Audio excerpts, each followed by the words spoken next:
火车，火车， या 那个叫火车， होचे सामने टनल से ट्रेन आएगी यहाँ पे, नीचे हाईवे भी बना हुआ है और भाई सामने ये पैसिफिक ओशियन है।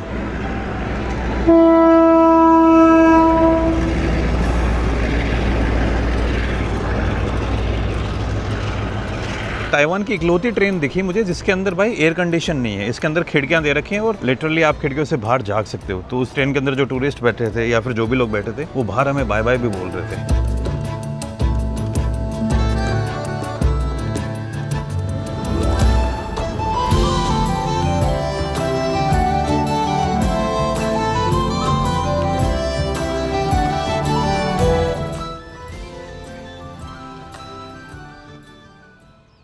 गुड मॉर्निंग गाइस और स्वागत है आपका एक और नई वीडियो में।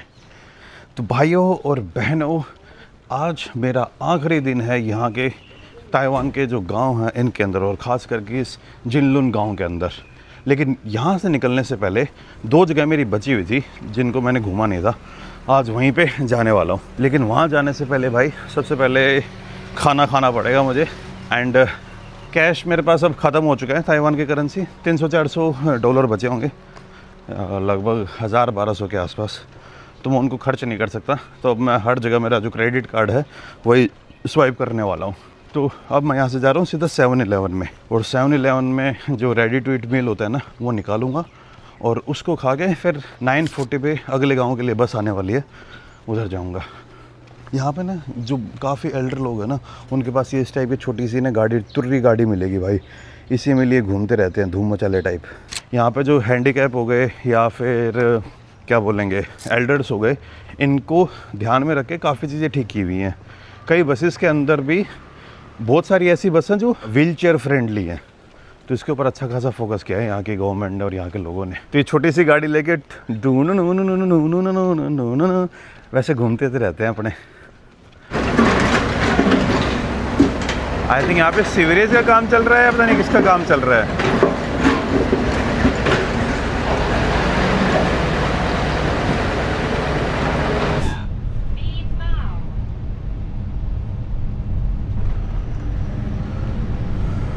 बैठ गया हूँ भाई बस में।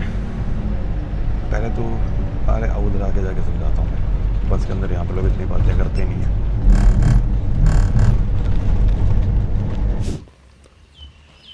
उस गांव में पहुंच चुका हूँ। इस गांव का नाम है जिनफेंग।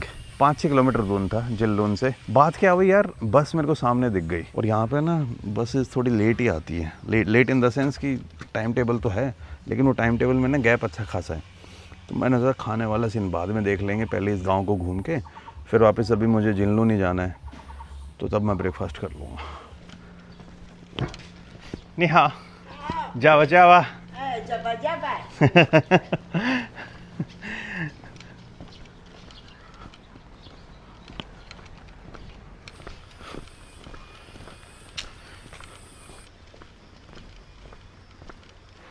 ये भाई वो सस्पेंशन ब्रिज जिसको मैं यहाँ पे देखने आया था, और आई थिंक यहाँ पे 2 हॉट स्प्रिंग हो रहा है। अगर वो दिख जाए तो बढ़िया है। वैसे तो मैं नहा तो पाऊँगा नहीं, इतनी गर्मी में गर्म पानी से वैसे ही नहाया नहीं जाता।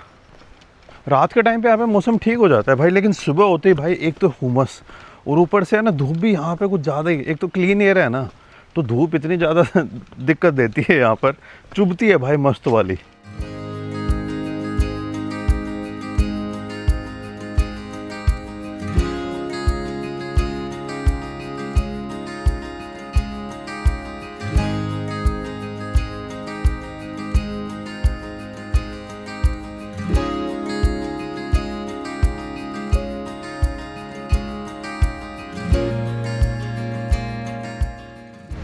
एक अपने साइड के हैंगिंग ब्रिज होते हैं जिनमें थोड़ी बहुत थ्रिल आती है। ये हैंगिंग ब्रिज तो यार कुछ ज़्यादा ही बोरिंग है भाई, ना हिल रहा है ये, ना कुछ ऐसे फील आ रही है। हाँ ठीक है, फ़ोटो खींचने के लिए बढ़िया है। लाइक कलर इन्होंने वो एक टिपिकल जैपनीज़ ब्रिज के कलर नहीं होते हैं, रेड टाइप में, और वो सब वो यूज़ कर रखे हैं, लेकिन कोई थ्रिल नहीं है भाई। आप अपने अरुणाचल में चले जाओ, हिमाचल में चले जाओ, लद्दाख में चले जाओ, जो हैंगिंग ब्रिज वहाँ पे होते हैं भाई, मज़े नहीं आते उन पर। थोड़ा झूलता है ब्रिज, झूला सस्पेंशन ब्रिज वही तो होगा। इसमें भाई बिल्कुल ही सस्पेंशन नहीं आ रहा। देखो गांव अच्छा था, वो सब कुछ ठीक है, लेकिन ये वाली नेचर एग्जैक्टली अपने इंडिया में है भाई। आप अपने उत्तराखंड में चले जाओ, अरुणाचल भरा पड़ा है, पूरा नॉर्थ ईस्ट ऐसा है। और अपने हिमालय के पहाड़, उत्तराखंड, हिमाचल में तो और भी ज़्यादा इससे थोड़ी डार्क टाइप की ग्रीनरी मिलेगी। लेकिन इस नदी के लिए सबसे मस्त बात क्या है भाई, ये थोड़ी सी दूर में जाके आगे जाके सीधा पैसिफिक ओशन में मिल जाएगी। हाँ, और भाई यहीं पे है वो हॉट स्प्रिंग। अगर आपको कुछ थोड़ा बहुत दिख रहा हो तो यहाँ पे बीच बीच में ना पानी का कलर थोड़ा सा है ना ग्रीनिश टाइप है वो सब, तो ये ना सब उसका सल्फ़र का नतीजा है।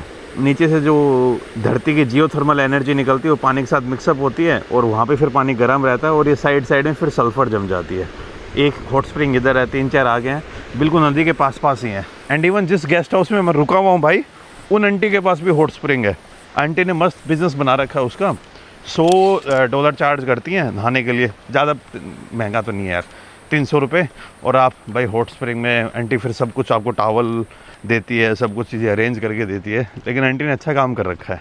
तो यहाँ पे भाई लोगों के घरों में हॉट स्प्रिंग है, इतने तगड़े गांव है ताइवान के।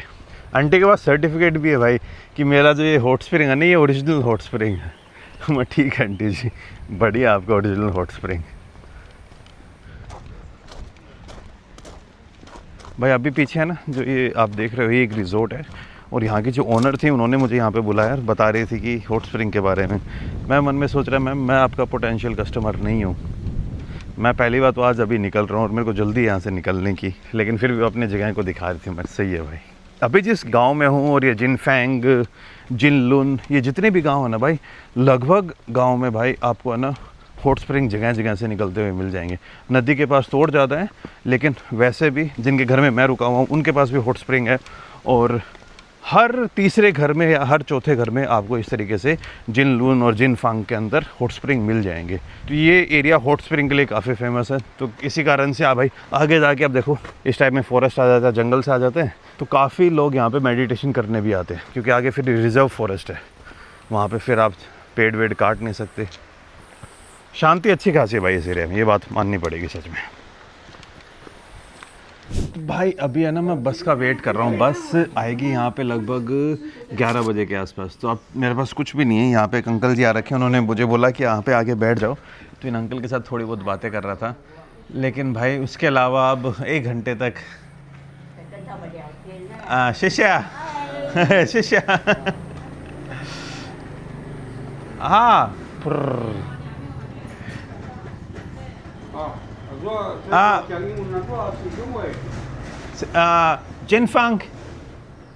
Jinfang home No. Jinlun yeah, Jinlun Kaohsiung nhiều. yeah Hồ xe. yeah 那个叫火车。火车 English train English train. train yeah Oh. Taiwanese 火车 火车。अंकल जी बता रहे हैं कि भाई ताइवानीज़ में है ना या फिर चाइनीज़ के अंदर ट्रेन को होचे बोलते हैं। शमा मिंगजे होचियो। होचियो होचियो। होचियो Shifu No. ना शिफू 一样。金肉，我老可以讲啊，可以多讲。个水果得了。印尼的印度。印度में पाऊँ। ये देखिए भाई यहाँ पे हूँ मैं अभी, इस तरीके की दुकान है, बाहर ऐसे पेड़ लगे हुए हैं और लोग आ रखे हैं। गांव का पूरा इस टाइप का माहौल है और मैं बस अभी वेट ही कर रहा हूँ कि कोई गाड़ी आ जाए या फिर कोई वैसे आ जाए तो उसके अंदर बैठ के चला जाऊँगा मैं। भाई इस जिंगफेंग गांव के अंदर तो भाई लगभग हर बंदा सुपारी खा रहा है, सबके मुंह लाल हो रखे हैं, सबके मुंह चल रहे हैं। और यहाँ की सुपारी आई थिंक थोड़ी सॉफ्ट होती है, बंदे एक बार अंदर डालते सीधा है ना क्रश ही कर देते हैं। अपने साइड इंडिया वाली सुपारी होती है ना वो हार्ड होती है, वो इतनी जल्दी क्रश नहीं होती। यहाँ पे क्या है वो पान का पत्ता आपने देखा ही होगा किस तरीके से करते हैं, डालते हैं मुंह में और सीधा खचक। भाई साहब क्या दांत है, क्या लोहे का है, लेकिन इसी आई थिंक फिर सॉफ्ट ही होती होगी भाई। एंड दबा के खा रहे हैं। सामने एक भाई साहब हैं, उनका मुंह भी लाल हो रखा है, साइड में जो अंकल हैं इनका मुंह भी लाल हो रखा है। जितने भी बंदे दिख रहे हैं ना हर के मुंह में आपको ना सुपारी दिखी जाएगी, पान सुपारी। तो ये सिर्फ अकेले अपने इंडिया की बात नहीं है भाई, इस टाइप के कल्चर जहाँ आपको मिलेंगे ना वहाँ पे ताइवान से सच में मैंने एक्सपेक्ट नहीं किया था यार। कितनी बार मैं ये बात बोल चुका हूँ, लेकिन मेरे लिए अभी भी सरप्राइजिंग है कि बंदे ये देखो बातें बोल रहे हैं और जैसे अपने बंदे नहीं करते वो चबाते हुए बात कर रहे हैं, तो वैसा सही एक्सेंट सा सब कुछ वही का वही आ रहा है। शेषा मसालू बाय बाय चावा चावा।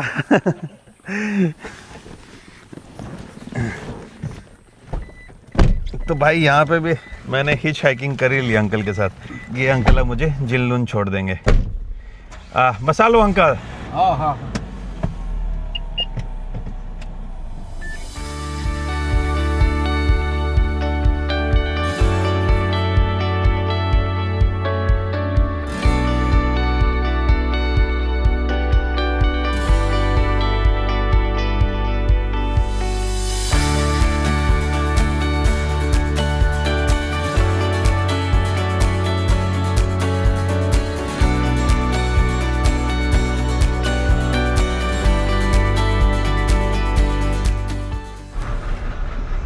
ओके ओके शेषा आओ मसालो ओके मसालो बाय बाय।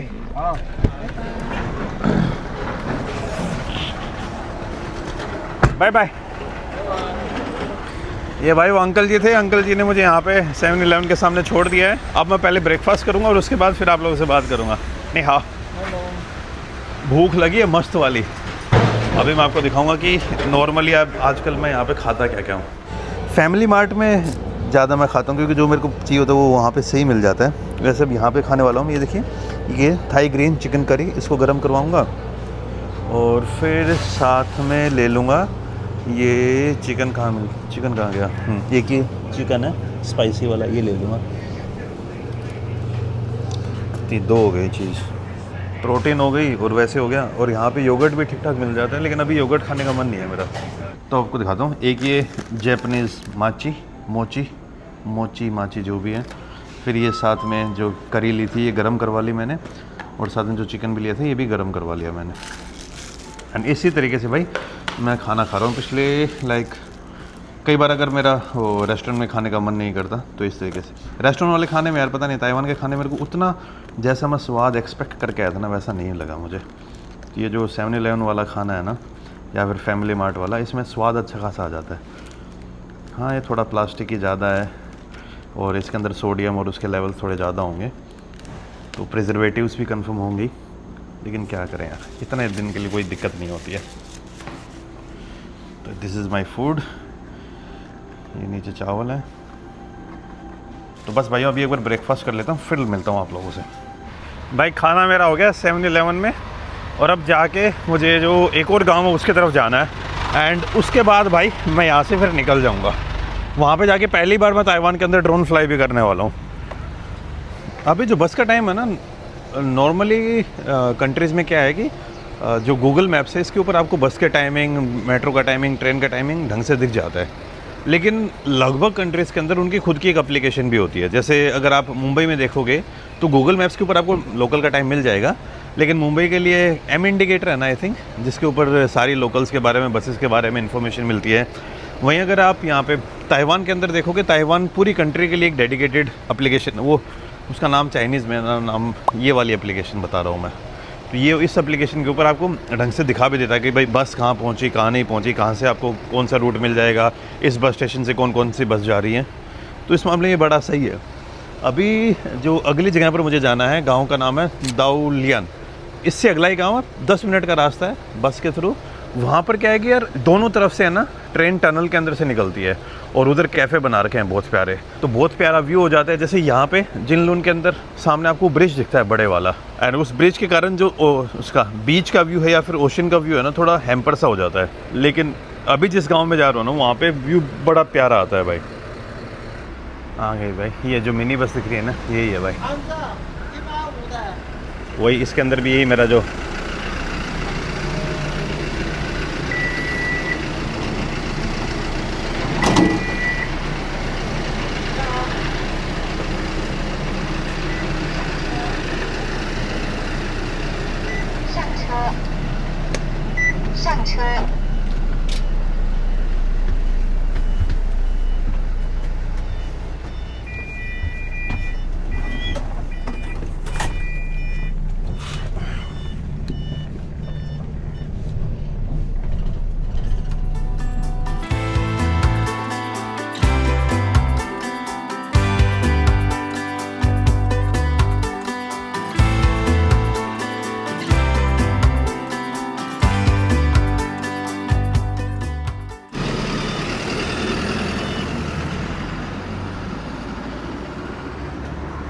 भाई साहब क्या प्यारा लग रहा है।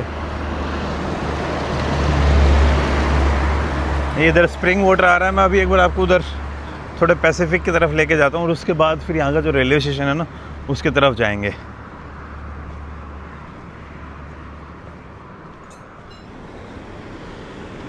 ये देखो भाई इधर वो स्टॉप बना हुआ है और यहाँ पे जैसे अपने उधर मुंबई में मरीन ड्राइव के उधर रखे हुए ना ताकि इम्पैक्ट कम हो, ये इधर डाले हुए हैं और सामने तगड़ी तगड़ी वेव्स आ रही हैं। और जो मेन अट्रैक्शन है ऊपर से ऊपर है रेलवे ट्रैक जा रहे हैं तो दोनों तरफ टनल पड़ती है ना तो एक बहुत तगड़ा व्यू आता है और उसी व्यू को देखने वहाँ पे लोग जाते हैं। वहाँ पे एक छोटे से कैफ़े भी बने और उन्हीं कैफ़े की तरफ मैं जाने वाला हूँ अभी। इस जगह का नाम है दुआ लेन और जैसे मैं आपको बता रहा था भाई यहाँ पर wheel chair friendly public transport है तो ये बात मुझे यहाँ की बड़ी सही लगती है भाई कोई कलर सैचुरेशन नहीं कर रहा हूँ मैं, जो कलर्स आईफोन उठा रहा है वही है ये। और यहाँ पे इनकी जो ट्राइबल हिस्ट्री है उसको दिखाने के लिए लाइक उसको शो करने के लिए पेंटिंग्स बना रखी है। ये भाई यहाँ की टिकट है 10 ये ताइवानीज़ डॉलर की। तो भाई यहाँ पे लोगों ने मस्त सा प्लेटफॉर्म बना के इधर बैठा हुआ और वेट कर रहा हूँ मैं ये ट्रेन कब तक आएगी। और जैसी ही ट्रेन आएगी ना भाई हाथों हाथ उस टाइम पे अपने वीडियो बना लेंगे। आई थिंक बोल रहे हैं 3 से 4 मिनट में आने वाले। अच्छा व्यू हो जाता है ना यार, आप सोच के देखिए नीचे से हाईवे भी जा रहा है, ऊपर से यहाँ पे ट्रेन आ रही है और साथ में ये इतने प्यारे ओशियन के व्यू। मेरे भाइयों चेक करो, देखो सामने से बीच से टनल से ट्रेन आएगी, यहाँ पे नीचे हाईवे भी बना हुआ है और भाई सामने ये पैसिफिक ओशियन है। एक तो पानी का रंग देख के मेरा तो माथा ही ख़राब हो जा रहा है, इतनी साफ़ सफाई कैसे रख पा रही है जनता। ये भाई आ ही गई है ट्रेन।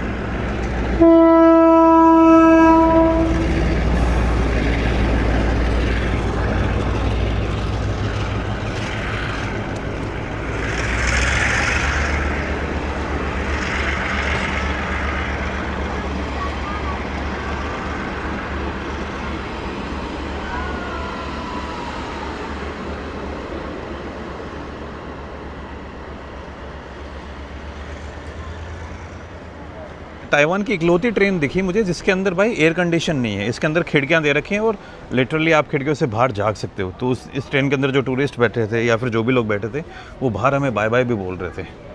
और एक चीज़ मेरे लिए बड़ी कन्फ्यूजिंग हो रही है, मैं समझ नहीं पा रहा हूँ ये गेज कौन सा है। मैं एक दिमाग कह रहा है कि भाई ये मीटर गेज है, कुछ कह रहा है कि ये ब्रॉड गेज है ना, sorry narrow gauge. Broad gauge तो ऑफकोर्स नहीं है। तो मीटर गेज और नैरो गेज में मैं थोड़ा सा कन्फ्यूज़ हूँ। और जो रोड है वो जैसे इसके नीचे ही है भाई, आगे तो आपको दिख भी रहा होगा लेकिन यहाँ पे ये थोड़ा इधर है ऐसे है। एंड इवन आपने एक चीज़ और नोटिस की होगी, इस ट्रेन के अंदर इलेक्ट्रीफाइड नहीं था, जो आगे इंजन लगा हुआ था ना वो डीजल इंजन था। और ये वाली ट्रेन सिर्फ इसी रूट के ऊपर चलती है ताकि लोगों को इस टाइप के भाई ये नज़ारे दिखा सके और वो सब कर सके। यहाँ पे आके वो ट्रेन स्लो भी हो जाती है, बाकी ट्रेन आई थिंक फास्ट निकलती है यहाँ से, लेकिन ये वाली ट्रेन एकदम स्लो थी। ये अच्छा कर रखा है। एक ट्रेन और आ रही है अब, तो अलियांग।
भाई जस्ट अभी मैंने यहाँ से ना ड्रोन भी फ्लाई की थी और ड्रोन फ्लाई करते टाइम पंगा क्या हो गया, मुझे पता नहीं था कि ट्रेन किस साइड से आ रही है। तो जो यहाँ के लोकल्स थे मैंने उनसे पूछा कि ट्रेन किस साइड से आ रही है, ताकि मैं भाई पहले ही ड्रोन फ्लाई करके ऊपर उसी साइड डायरेक्शन करके रखूँ ड्रोन की। तो ट्रेन आ रही थी इस साइड से, लोगों ने बोला उस साइड से आ रही है, तो मैंने ड्रोन का मुँह साइड करके रखा और वो स्पोर्ट्स मोड में भी ऑन थी, ताकि मेरा प्लान था कि फास्ट ट्रेन आएगी तो मैं ट्रेन को है ना ट्रैक करूँगा, पीछे पीछे ड्रोन लगाऊंगा। पूरा फोकस उधर था और सारी ट्रेन आ गई इधर से। फिर भाई इतने में इधर उधर की यार, इतना सा गैप है ये, इतने में वो ट्रेन चली भी गई। तो इसीलिए आपको जो ड्रोन शॉट्स थे ना उतने बढ़िया नहीं लगे। लेकिन कुल मिला के मैं चाह रहा था कि थोड़ा बहुत तो ठीक आ जाए, तो थोड़ा सा ठीक आ गया है। लेकिन अगर मुझे पता रहता ना ढंग से कि किस साइड से ट्रेन आ रही है तो मैं और अच्छे से रिकॉर्ड कर पाता। अब भाई मैं जा रहा हूँ, मेरे इसका बस का टाइम हो गया है। जितनी ट्रेन आनी थी आ चुकी हैं, अब भाई आती रहेंगी। थोड़ी देर में मैं भी यहीं से जाने वाला हूँ, उस साइड जाऊँगा मैं अब। और आज भाई ताइवान के अंदर मेरा सेकंड लास्ट दिन भी है। यार ये जो सीन है ना सच में परफेक्ट सा है। ये ऊपर से ट्रेन जा रही है, बीच में रास्ता है, राइट साइड में ओशियन है, उधर वो छोटा सा बस स्टैंड है। मतलब बंदे को इससे ज़्यादा कुछ चाहिए नहीं है सच में। तो वेट कर रहा हूँ भाई, आई थिंक 10 मिनट के अंदर जो बस है वो आ जाएगी। तो ये रेलवे स्टेशन कैसा लगा मुझे भाई, अगर वो ट्रेन वाला शॉट अगर परफेक्ट आ जाता ना तो मैं इसको बोलता मज़े आ गए। तो आप लोग ये बताइए ताइवान की जो रेलवेज है और ताइवान के जो रेलवे स्टेशन है और ताइवान का जो ईस्ट कोस्ट है वो कैसा लगा भाई। सच में वेस्ट कोस्ट में अगर टेक्नोलॉजी और वो सारी चीज़ें हैं ना, ईस्ट कोस्ट में आपको नेचर, कल्चर, ट्रेडिशन और जो इंडिजिनस ट्राइबल वाइबल सब कुछ देखने को मिलेगा। तो भाई जो बस है वो 6 मिनट में आने वाली है। लेकिन सही क्या मैं नीचे आ गया, 6 मिनट में यहाँ से नीचे आना, भाग भाग के आना पड़ता है। और बस कई बार यहाँ पे ना थोड़ी जल्दी आ जाती है, तो वो अगर जल्दी आ जाती तो फिर ये बस छूट जाती है। इसके बाद फिर बस 1 घंटे बाद ही है, तो और लेट हो जाता मैं। आ गई भाई बस, वही मिनी बस ही है। एंड वापस से ये जो मेरा टी पास है, इजी कार्ड, ये इसमें यूज़ कर लेंगे। हाँ इसमें हाथ दिखाना ही पड़ता है।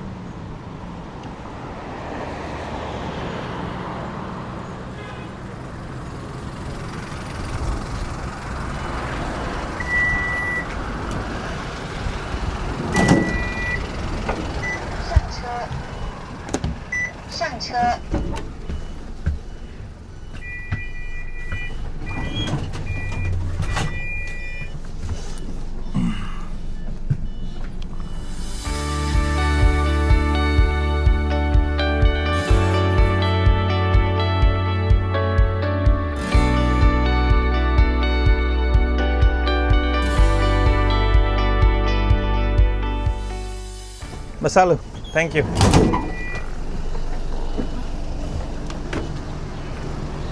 भाई अपने गेस्ट हाउस में जाके अपना सामान भी लेके आ गया। अब मैं जा रहा हूँ भाई रेलवे स्टेशन की तरफ, जिनलुन के रेलवे स्टेशन। कल मैंने टिकट कटवाई थी और मुझे लगा कि वो उसी ट्रेन की होगी जिस ट्रेन के मैं बारे में बात कर रहा था। उस ट्रेन के लिए भाई आपको ना काफ़ी एडवांस में टिकट बुक करवानी पड़ती है। एंड आई डोंट थिंक कि मुझे उस ट्रेन में जाने का मौका मिलेगा। इवन तो वो ट्रेन 3 मिनट बाद ही आएगी, लेकिन चांसेस नहीं है उस ट्रेन के अंदर जाने के। तो इसीलिए भाई मैं कोई दूसरी ट्रेन में ही जाऊंगा। अब कल की फ़्लाइट है मेरी, तो आज मुझे काओशिंग पहुंचना ही है। ये जो ट्रेन है ये काओशिंग ही जाएगी।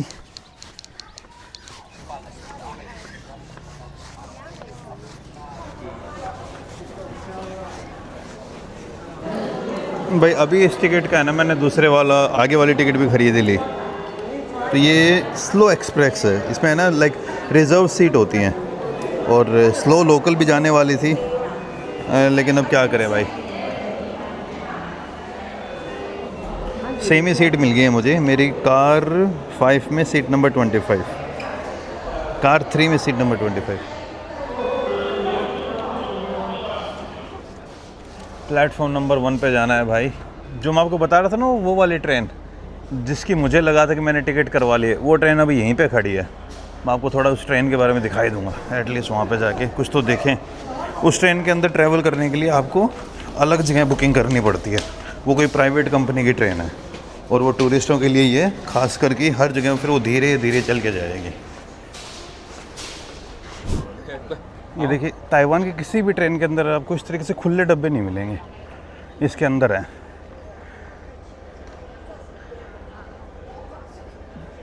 उसी से फिर लोग वो बाय बाय बोल रहे थे ना उस स्टेशन के ऊपर, वही ट्रेन है ये। और आगे फिर भाई 2 डीजल इंजन लगे हुए हैं उसके अंदर। ताइवान के अंदर अभी तक मैंने कोई भी ट्रेन ऐसे नहीं देखी थी जो फॉसिल फ्यूल के ऊपर चलती है। ये पहली ट्रेन है। ये चीज़ नोटिस करने वाली है यार, यहाँ पे ज़्यादातर जो टूरिस्ट दिख रहे हैं ना वो सब अपने है ना दादा दादी की एज के हैं एंड मम्मी पापा की एज के, मान लो लाइक मेरी एज के या मुझसे यंग वाले, लाइक 30s 20s वाले बंदे बहुत कम दिख रहे हैं। पर यार ताइवान के अंदर तो यंग पॉपुलेशन इतनी कम भी नहीं है बाकी ईस्टर्न कंट्रीज़ के अकॉर्डिंग। पता नहीं फिर उनका इंटरेस्ट बाहर जाने में होगा, लोकल यहाँ पे घूमने में इतना नहीं होगा। यहाँ पे आप जहाँ जहाँ तक आपकी नज़र जा रही है ना, देख लो सब अपने दादा दादी की एज के बूढ़े टाइप के लोग ही दिखेंगे। इस टनल के अंदर से अब आएगी ट्रेन अपनी।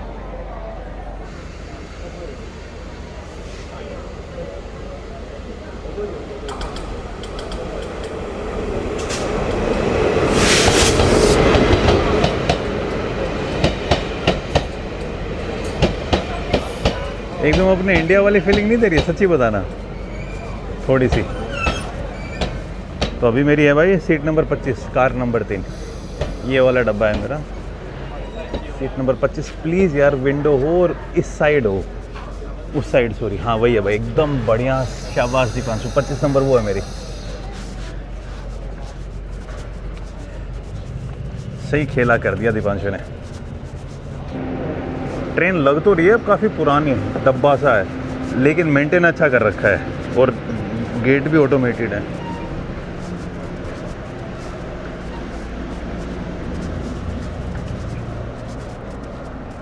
Not bad, not bad.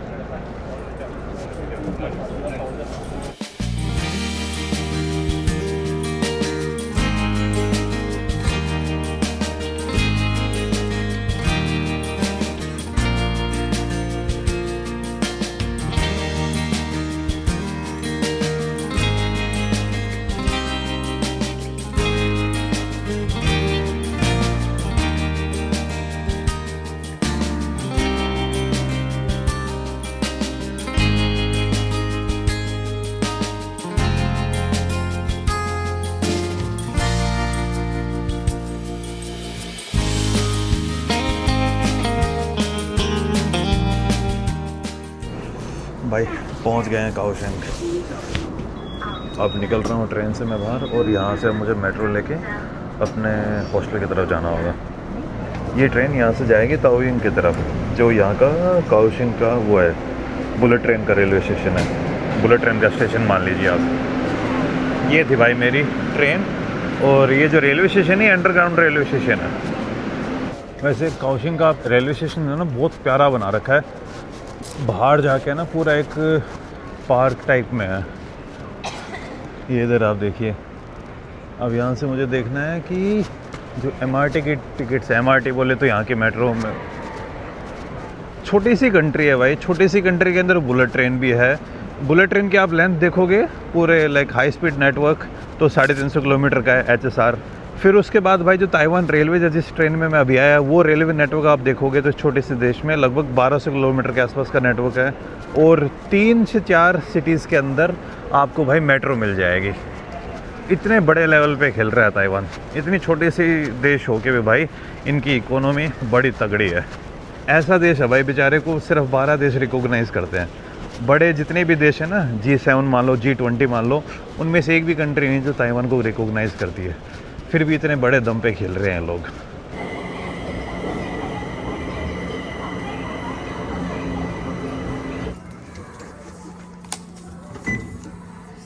$20 लग गए भाई, ₹60 लग गए मेरे भाई। लगभग एक हफ्ता हो गया था ऐसी ऊंची ऊंची बिल्डिंग देखे हुए। लास्ट ताइपे में देखी थी, उसके बाद तो फिर ये गांव में घूम रहा था मैं। तो welcome back in the big cities. अरे अंकल जी देखे भाई, हॉस्टल में चेक इन कर लिया और मैं डिनर भी करके आ गया, और रात के 10 बज चुके हैं। वैसे मैं इधर पहुंचा था अपने हॉस्टल में 7:30 बजे कह रहा हूँ। ये देखिए भाई, ये मेरे हॉस्टल के जस्ट सामने एक नाइट मार्केट है, वहाँ पे ऐसे ही घूमने आ रखा हूँ मैं अभी। यहाँ पे जो हॉस्टल मिला है वो भी काफ़ी सस्ता ही था, 1100 रुपीज़ पर नाइट के हिसाब से। एंड कल मुझे 2 जगह घूम के आनी है, काफ़ी इंटरेस्टिंग जगह है वो, जो ताइवान और चाइना की पुरानी हिस्ट्री है, उनका एक कनेक्शन है। यहाँ काओशेंग के अंदर एक ऐसी बिल्डिंग एग्जिस्ट करती है जो हांगकांग के वो ट्रैप केज हाउसेस नहीं है, उनसे थोड़ी बहुत सिमिलर, वो भी देखने जाऊँगा। तो आज जो आपने ताइवान की रेलवेज़ देखी, ताइवान की वो ट्रेन लाइन देखी, सुबह वो गांव देखे। कैसा लगा सब आपको? आज भाई एक हिसाब से जो ताइवान की अलग अलग जगहों वाली सीरीज़ थी वो ख़त्म हो गई है। अब जो कल 2 जगहें बची हैं वो थोड़ी वैसी यूनिक हैं, लेकिन मैं इसी शहर में रहने वाला हूँ। बाकी एक बार आपको लोकेशन समझाता हूँ कि ये है जिनलून, जहाँ से मैंने स्टार्ट किया था ताइवान के इस साइड से। फिर मैं एकदम ताइवान के साउथ में गया, जिस तरीके से भाई ट्रेन कर्व लेती है वो पहाड़ों के बीच से गुजरती हुई, और फिर भाई ऊपर आ गए हम वेस्ट साइड में काओशिंग की तरफ, ताइवान का दूसरा सबसे बड़ा शहर। और रास्ते में आपने देखा ही होगा भाई दबा के वो जो सुपारी के पेड़ लगे हुए थे। इतने पेड़ या तो मैंने अपने इंडिया में नॉर्थ ईस्ट में देखे या फिर ताइवान में देखे होंगे, और किसी कंट्री में नहीं देखे। तगड़ा ही कंजप्शन है भाई सुपारी का ताइवान के अंदर। कौन बोलेगा कि भाई सेमीकंडक्टर का और सुपारी का बहुत बड़ा कनेक्शन है? वो कनेक्शन मुझे ताइवान में आके पता चला। तो बस भाई अब करते हैं इस वीडियो को ख़त्म। मिलता हूँ आपसे नेक्स्ट वीडियो में, तब तक खुश रहिए, आबाद रहिए, keep travelling and keep enjoying your life. Bye bye.